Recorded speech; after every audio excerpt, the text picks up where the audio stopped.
안녕하세요, 제제입니다. 꿀은 오랜 옛날부터 신들의 음식이라고 불릴 만큼 꿀에는 각종 미네랄과 비타민을 비롯해 아미노산과 양질의 효소 등 다양한 영양소가 가득한 보약인데요. 하지만 이렇게 좋은 꿀도 같이 먹으면 보약이 되는 음식이 있고 같이 먹으면 해가 되는 음식이 있는 거 알고 계셨나요?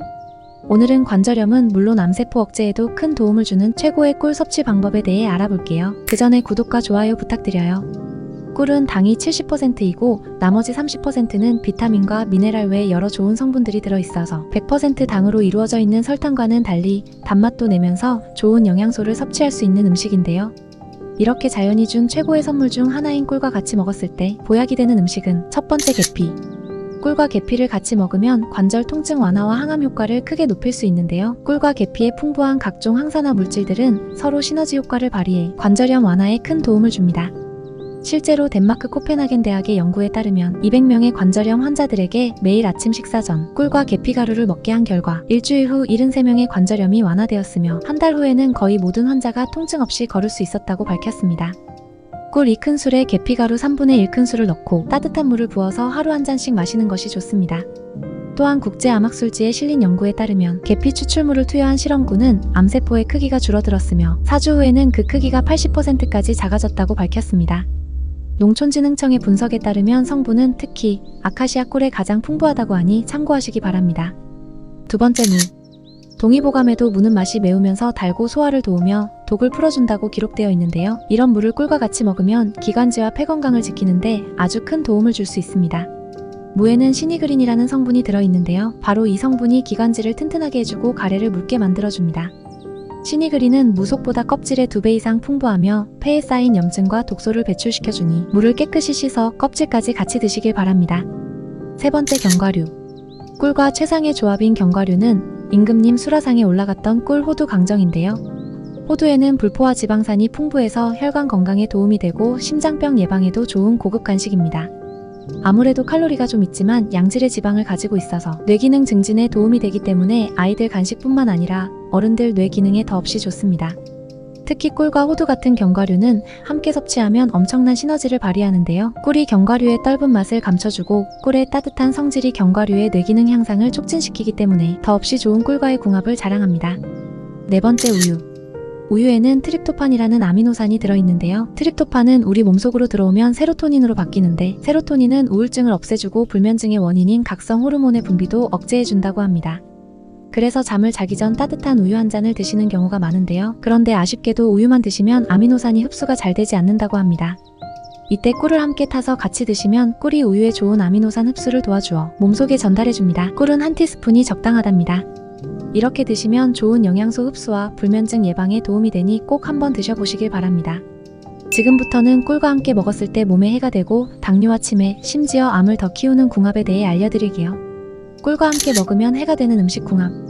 첫 번째 두부.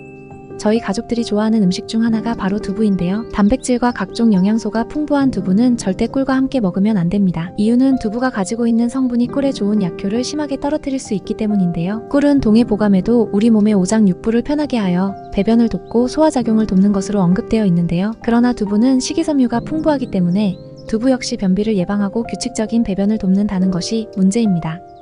이렇게 비슷한 성질을 가진 두 음식이 만나면 오히려 해가 되는데요. 이런 경우 대변이 지나치게 묽어져 자칫 설사를 유도할 수 있고 반복되면 장에 무리가 가게 되어 대장암과 같은 질병으로 커질 수 있으니 절대 함께 드시는 것을 피해야 합니다. 하지만 여기서 이런 생각이 들 수 있습니다. 우리가 보통 꿀과 두부를 같이 먹을 일이 많지 않은데 하지만 두부 요리를 할 때 설탕을 피하기 위해 설탕 대신 꿀을 넣는 분들이 계십니다. 그렇게 되면 꿀과 두부를 함께 먹게 되는데요. 꼭 기억하셔서 두부 요리를 할 땐 꿀 사용을 하지 않으시길 바랍니다.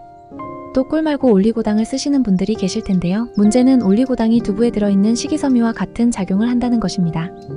올리고당은 보통 당뇨인 분들에게 매우 유용한 성분을 가지고 있는데 당은 빨리 올리지 않으면서 단맛은 충분히 가지고 있기 때문에 혈당이 높으신 분들에게는 선물과 같은 단맛을 선사합니다.